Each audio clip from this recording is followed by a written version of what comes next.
Hello again, everybody. So happy when I'm with two of my buddies who are podcast partners of the Pip and Dodds podcast, Packer-centric video podcast here at WSS Sports. He is Gary Ellerson. He is the main man, the former Badger, Packer, marvelous professional and person. 105.7 FM, The Fan, The Big Show, 2 to 6. And also, he stars with Leroy Butler and Dennis Krause on the show that's called The Football Show, Spectrum News 1. John Dodds, the Packers historian, he can do it all, and he'll give you a perspective you won't get anywhere else. You know the story. Packers 11-3, Vikings 10 up and 4 down Monday night in Minneapolis. Dalvin Cook reportedly will not play. Adam Schefter's a guy you can normally count on. You figure if he doesn't play, the Pack have a really good chance, don't they, Gary? How do you see this one? Well, I think if you look at the Minnesota Vikings, their run game is actually pretty good. I mean, that's kind of what saved their season. What Dalvin Cook has played really well. And they, you look at Kirk Cousins, they want to go play action pass off of that with him. They rallied since the last time the Green Bay Packers played them, and they had a little bump and roll in the beginning. They didn't know about what they want to do with the receivers and who was getting the ball, who wasn't. And they decided, let's just let this thing revolve around Dalvin Cook. And they've been very explosive. I would say this. I say when you look at their offense right now without Dalvin Cook, won't be as explosive, but they still have a couple other backs. They got, I believe, Amir Abdullah is there. This kid Boone came in. He's a third back that Seemed like he did a good job. So he did really good. So I don't think if you're thinking the Packers are going to go in and quite shut them down in the run game, they do have two capable running backs that can hurt you, but they're not like Dalvin Cook. And they have Adam Thielen back, so obviously the receiver with Diggs, that's a formidable duo there. It seems to come down to Kirk Cousins to a great extent, doesn't it, John? I mean, the guy's 0-8 on Monday Night Football. You hope that trend continues. But he's had a pretty good season. And when he plays well, this team, as you said early in the campaign, hey, they could go a long way if he plays well. So what's your perspective on Monday night's game? It's all about pass rush. If you can get in Kirk Cousins' grill, his quarterback rating drops significantly. I think the improvement in the Viking offensive line and pass protection has really been the key. Their wide receivers are terrific, Diggs and Thielen. Kyle Rudolph is a terrific tight end. But their offensive line was weak. It got a little better. There are some weaknesses in that line that I think Pettine is probably going to try to exploit with moving Za'Darius, as we talked about the last podcast, moving him around. But the key is pass rush, even to the point of giving up a long run or two, get in his face and wreck the timing.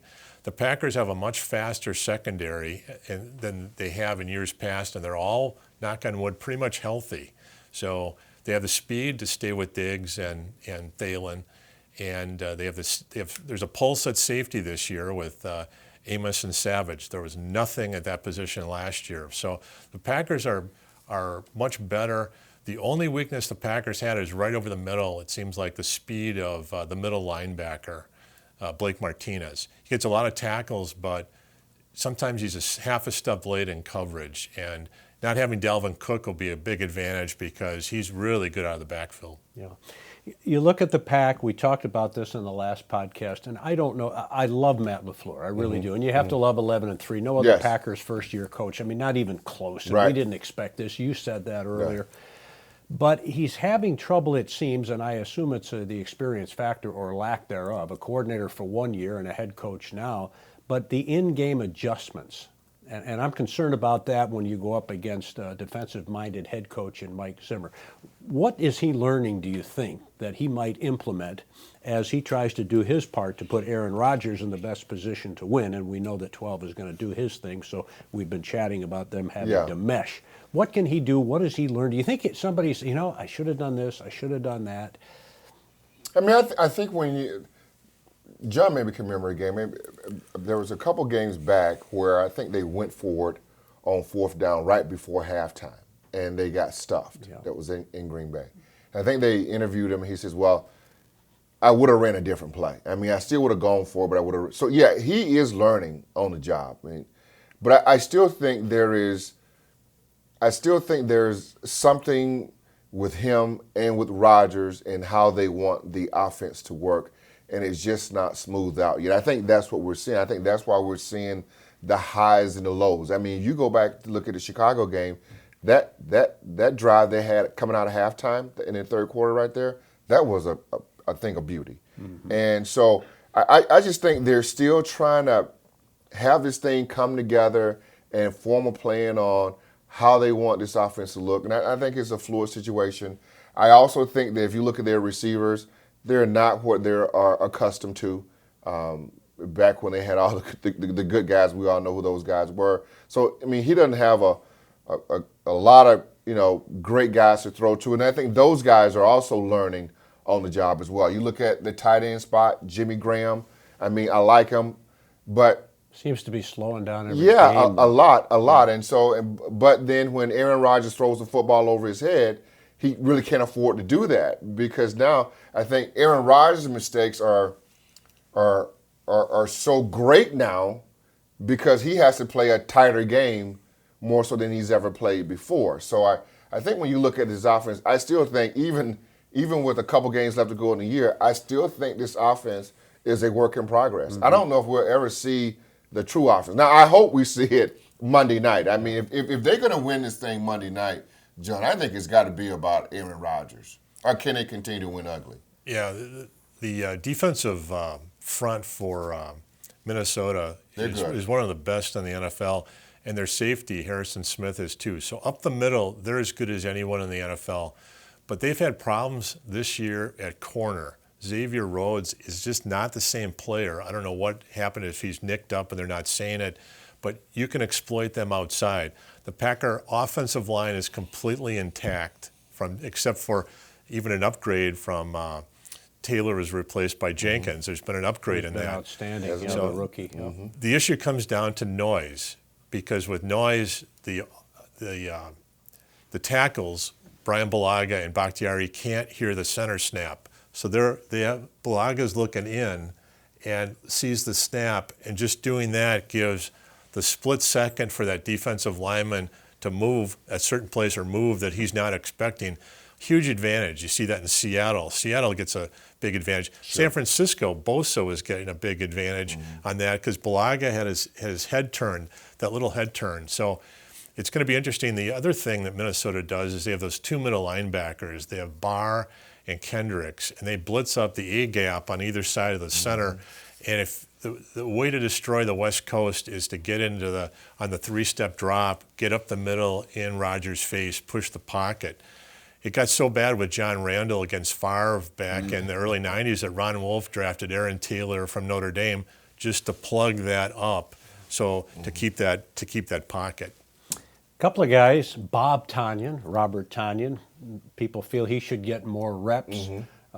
He hasn't had a lot of reps. He had that one miscommunication. Remember how upset Rodgers was in the last game, that win over the Bears.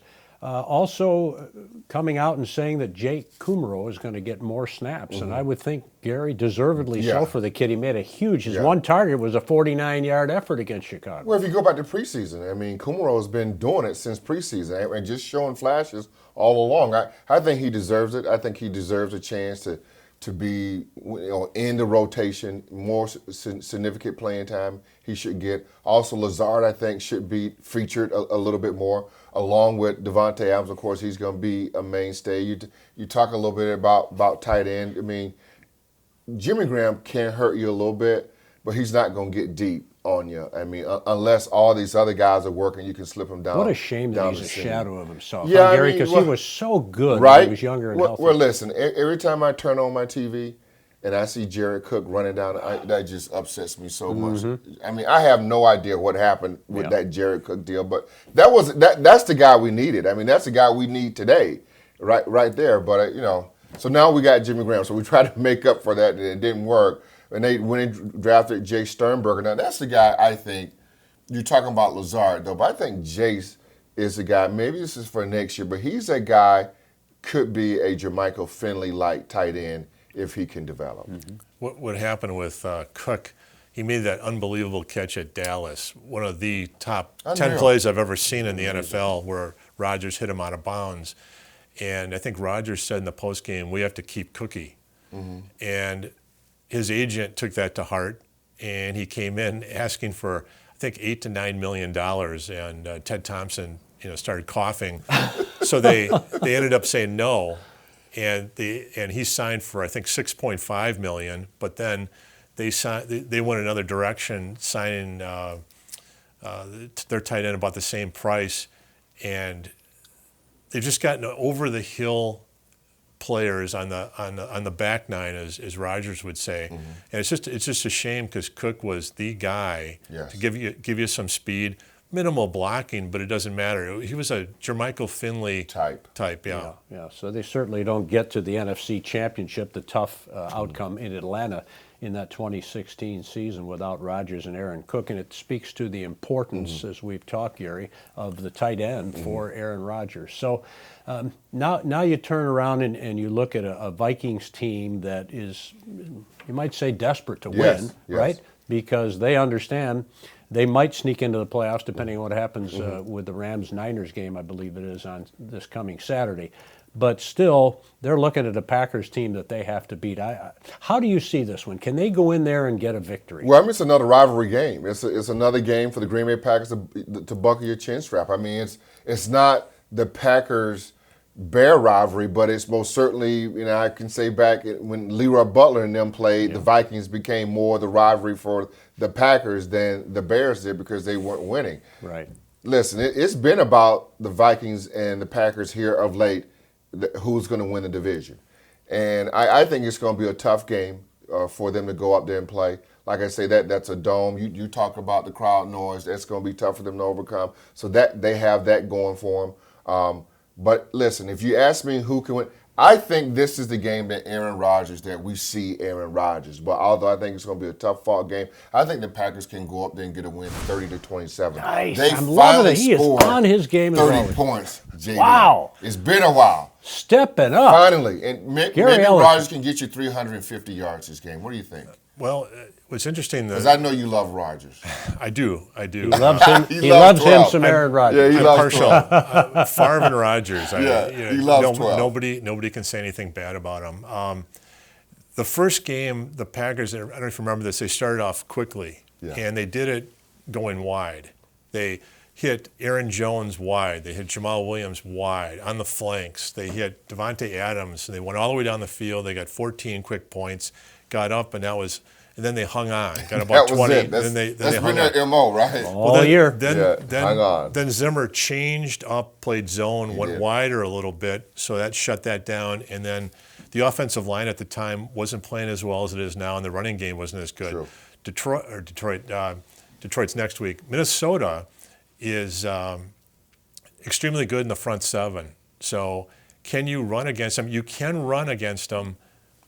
Power run, I think. Aaron Jones is a key, right? We haven't talked much about 33. He had a couple of touchdowns against the Bears. He didn't have 150 yards, but he is the guy. I mean, there are people who say it's time to ride Aaron Jones. Is it time to ride Aaron Jones? Not exclusively, but he is the main guy or not as they get into these last two games of the regular season and then the postseason. Well, yeah, I mean, I think he's a part of what they're trying to do. I mean, I think there's still about 20, 25 touches per game for him, but maybe you get him more involved in the passing game. I just don't think the problem with Aaron Jones for me is that I just don't think you can inside runs are a really nice thing. Now this last game was against Chicago. Alan Lazard comes down in motion, they go up inside, and he runs over a defensive back for a touchdown. But you don't want to see him doing that 20 times a game. I still think you have to pick and choose your spots with him, and that's why he's been healthy. I still think the way they've got it with Jamal Williams, I think you'll see a healthy dose of him. But I just think if you're looking for them to score more points, yes, it's about Aaron Jones, but I think the guy with the biggest upside is 12. I think he's the guy when you look at, you go, okay, he's a Hall of Famer, MVP candidate. He should be the best player on the field when you go play. And that's what I'm expecting to see out of 12 on Monday night. If you can give him some time, he'll kill him. I really don't want him to take a whole lot of time because I don't want him to get hurt. Yeah. When he starts taking too much time, that's a problem. But I agree with that, absolutely. But the interesting thing is that he can make plays by stepping up into the pocket. And it seems like he breaks over right guard spot, and then he goes out to his right, and he can still make a play on the run. Mitch Trubisky goodness, he missed so many passes last week, wide open players. Wide open. Thank God. Again, the Packers getting breaks all year. Exactly. 11-3. So I think they're going to use Aaron Jones wide, Jamal wide to get, because they're so good up the middle. It's going to force Zimmer to use his guys wider, and then you can run up the middle. So it's interesting. The dominoes are set. Which way do they fall? And it always seems good things happen when the Packers win the toss and elect to defer. When they defer, you got the ball first time in this first drive of the second half, and at the end of the first half, you can do all sorts of creative things knowing that you're going to get the ball next. So they're on a roll. But the last 4 or 5 weeks, they've been deferring. You said they were going to be 12-4. You were the guy who is right on at this point. The rest of us had 8 wins, 9 wins. Is this the game they lose and then they beat Detroit, or are you now saying maybe 13-3? I'm saying I'm going to stick. I'm going to stick with the original plan. I had them losing at Kansas City, at Chargers, at Minnesota, and at Detroit. Those are my 4. I'm going to say barely that Minnesota wins 27-24. Okay. But this is what's amazing about this. The Packers still have their destiny. They control it. They beat Detroit. They win the division. But you look at New Orleans. New Orleans lost Sheldon Rankins, their lineman, Davenport, their rusher. They're out for the year. You look at San Francisco started off 7-0. They're 4-3 after playing Green Bay, Baltimore, New Orleans. It's the toughest finish in the NFL history for a team that started off 7-0. They're getting tired. They're losing players. They just don't seem to have that spring. Can you imagine the loser of the Seattle-San Francisco game has to play 1 week later in Wild Card Weekend?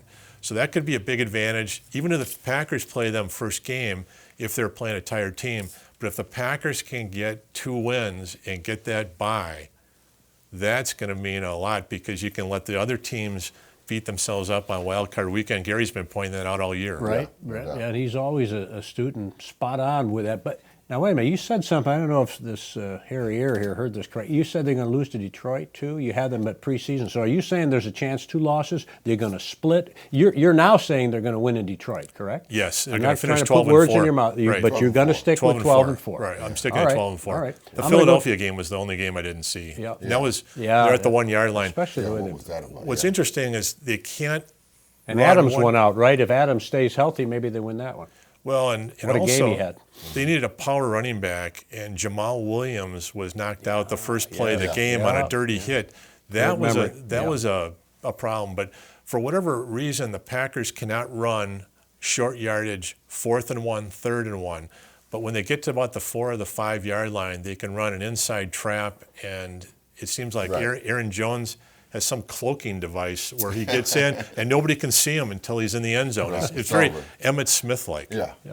Well, just for the record, I'm going to go 27-24 Packers. I, again, will drink the Kool-Aid. Final comment from you, Gary Ellerson? Well, I think, it's going to be a great game. I think you look at the NFL right now, it's absolutely awesome. You've got a couple great games this week, right? Monday night is also, we're talking Packers, Vikings. You also look at this matchup this weekend with Philadelphia and Dallas. Now, we don't know who's going to win it, but somebody's got to win that division. And so I think there's a lot of good games that's going to be going on this week that'll decide where everybody falls out in the NFC.